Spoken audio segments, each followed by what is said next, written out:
Hi friends, it's a pleasure to be here. I'm really impressed. Okay, so my discourse this afternoon is going to be of the crystal ball gazing of the future of the automobile or future of the car as you and I know. You know, we are in defining times at this point of time because on the one hand you have the Western democracies or Western nations that control the really investments of the car industry. They control the marketing and sales, and they also have been largely the preserve of the car sales generally. You all probably would be aware that the Ford Model T created suburbia. The Ford Model T was a product of the moving assembly line, and that's what really enabled the car industry to grow the way it did over the last 100 years. It's one of the few products that have not been disrupted in that sense. So the car as invented or as became popular over 120 years back is pretty much the same. You know, architecturally, you have the four wheels at the four corners of the car. You have 2 or 3 rows of seats, all facing forward. Having said that, of course, the Western industries, largely the United States, created the market, and of course, it created mobility, it created growth, it created development, prosperity, and what have you. But at this point of time, that car is under severe pressure, as we know the car. And why is that so? I think primarily there are 2 colluding factors. The bulk of the car market going forward from here is going to be India-China. India-China constitutes 40% of the world's market. More importantly, it constitutes almost 80 to 90% of the future growth of the car market. And that's really going to be a clash because on the one hand, you have the Western powers controlling the investment, whereas the sales are going to be in these 2 countries. And why is it the end of the car, as we know, is also the advent of a shared economy. You and I all, we know about the Ubers and the Olas of the world.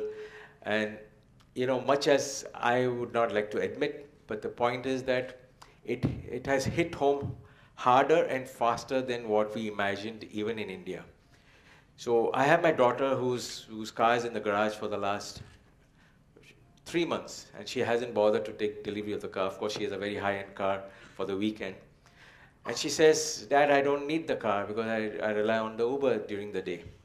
So essentially, this kind of consumer behavior is shifting very, very rapidly in people's choices of how they want to commute, if they want to commute at all. Also, the other aspect is in increasingly digital space, people probably are going to office less. They're working from homes. You're not going to the malls to buy your stuff. You're getting it Amazon to you. And also, primarily, for the first time in the last 120 years since they have kept statistics, the kilometers traveled in the United States and Europe have actually declined. It's the first time ever since they've started keeping data. So essentially, this portends to the demise of the car as we know, demise of the car as we use it. Well, you might think that, you know, we in India are far behind, but because of our absorption of technology being so high, is going to, as I said earlier, is going to hit us harder and faster than we all can imagine. So where's the car headed? I see, you know, we are back into the phase as the early 20th century, where in the early part of the last century, the construction or the construct of the industry was such that an individual really bought a chassis, Of course, there was an engine attached to it. And he went to the several thousands of coach builders to create a car that he dreamt of. We are talking of pre-regulation era, and therefore you had a huge diversity of products, diversity of styles, and that was actually the most glorious years for the auto industry, primarily because of the diversity. As you probably would have known, the auto industry, as we know, as dictated by the advanced countries of the world, is not really a sunrise industry. It's a sunset industry because of the huge amount of capital required to engineer a car. I'm sure some of you would know it takes easily $1 billion to put one car on the road. At any given point of time, there are about 5,000 different car designs, shapes, and sizes across the world. So it's hugely capital-intensive industry, largely because of the regulatory norms in most countries, because of safety, because of emissions, and also because to create entry barriers for other countries' products. These are the two world wars that really shaped the way the car industry was structured. So you had huge development costs, and therefore you had mass manufacturing, and therefore this kind of trend went away, where you could order a car to your choice and specification. However, with the digitalization and engineering and the fact that new technologies, new alternate power plants are emerging, which has kind of made the development cost of the car much, much lower. So you're going to have a situation aided by the fact that the aspirations in all of us take hold. We all want to try something that's different, something that's unique, and something that suits our personality. So we are seeing, in that sense, a return of individualization and personalization of cars like never before. In that sense, because, as I said, China and India constitute about 40% of the world's population, and increasingly China and India constitute the world's growth markets for the future, primarily because in China you have 80 cars per 1,000 people. In India you have much less at 22 cars per 1,000 people. The Western industrial economies have 800 cars per 1,000 people. Now our genetic encodement is similar to theirs, so we all aspire for the same stuff that they do. We all want to have our own car, just as you have your own phone. And so what's really happening is that we are following the trends that were prevalent in those countries 50, 60, 80 years back. And they, because of the changed economy, shared economy, digital economy, they are traveling less, they're going to office less, they're going to malls less. So whereas in India and China, we are creating suburbia, we have seen the Western industrial powers are really congregating into city centers. And the suburbs are actually stagnant in most parts of the world. That's to my knowledge, is what I've read. And that's really going to change fundamentally the way the auto industry is structured. Just for your knowledge, the auto industry is by far the world's biggest industry at $1.8 trillion a year. It constitutes about 12% of the world's employment. It is a huge employment generator. It's got a multiplier effect. And if you really compare it to the other industries, the smartphone industries, which is touted as a very big industry, is just 1/5 of the auto industry. And the IT industry is not even 1/10 of the auto industry. So it's a hugely influential industry. And that's why all countries try to protect it, because it creates jobs. It's also the worth of a nation is measured by the success of its auto industry. So as India and China are going to be 50% of the world's market for cars, and India and China are going to perpetrate, going forward, how the cars are going to be designed, how the investments are going to take place, and that's where the sales are going to happen. What it means is that cars, the way they are designed, as I said, the investments were led by Western democracies, and therefore they're designed largely for those customer tastes, are designed largely for those usage patterns. In India and China, most cars are chauffeur-driven, driver-driven. Therefore, if you buy a luxury car in India, you generally find the rear space is much lesser than a car designed for India or a car designed for China. The other example is in China, there is no entry-level car. So you don't have an Alto or a Kwid or cars like this in China at all. They start with the mid-section and the luxury segment. Also in China, you don't have car financing. It was a revelation to me.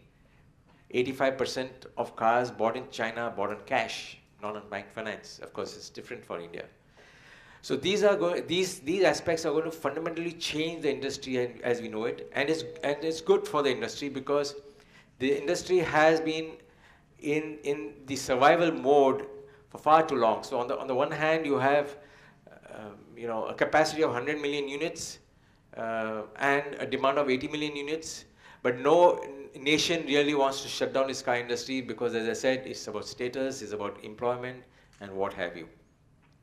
With the sustained foreign direct investment in India, which has started on a healthy space with a fantastic government at the center, we expect the Indian trajectory to be just like China. China is slowing down. Of course, they cannot keep growing at such a high clip at a fast, on such a high base. So the death of the IC engine is primarily because of the carbon emissions, the fossil fuels, and the tremendously expensive cost of generating new engine technologies to cater to large government, strict regulatory norms. So you have the electric power plant, which is really for the first time in 100 years going to change the paradigm of the automobile, and as you and I know. And there were criticisms in the past about shifting the pollution from the engine to the power plants because most power plants are coal-based.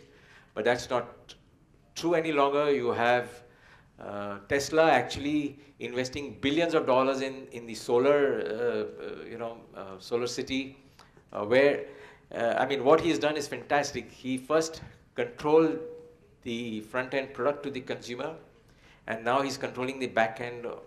The fuel or the battery charging system by having the solar city. So he's actually kind of disrupting not only the car industry, but he's disrupting the oil majors as well. So no longer can we really say that the electric power plant is really shifting the pollution to the power plants per se, with technology like this and with business practices like how Tesla is following. So it's a good thing that the death of the IC engine is going to bring about generic introduction of electric power plants where even small entrepreneurs can spring up and put up car factories, which is actually what is happening in China. China is now the world's largest producer of electric cars. It was again supposed to be the United States, but because of the criticism of China by international fora on pollution, which is also the case in India, the government has really actively subsidized electric car manufacturing in China. And I'm not bluffing, but if you are an entrepreneur and you go with a sketch and a business plan to the Chinese government, there are chances that you'll get $1 billion to put up an electric car manufacturing program. Now this is going to really proliferate the huge number of brands and huge number of car manufacturing output which are supposed to be clean. And for your knowledge, there was no new car brand that emerged in the last 50 years till the proliferation of the electric power plants, because you need not invest billions of dollars in an engine. So, why is a car not going to be the same as we have known? Digitization, autonomous, and electrification. The digitization is about really creating a car the way you want it, or manufacturing a car with newer technologies, with everything being done on a computer. The cost of developing a car has been shaved by almost half. we are a small company, but we have managed to put a ground-up sports car in the market. Who would have thought a design-led company could be able to finance and succeed within the regulatory norms of putting a sports car on the market? Our car battles with the Ferraris and Lamborghinis of the world, but it's primarily because of the digitization aspect of the industry. So, for example, we do concept cars for manufacturers. We get data through the net, and we actually ship out a real car. So that has reduced the cost of producing or engineering a car hugely, and of course shaved a lot of time.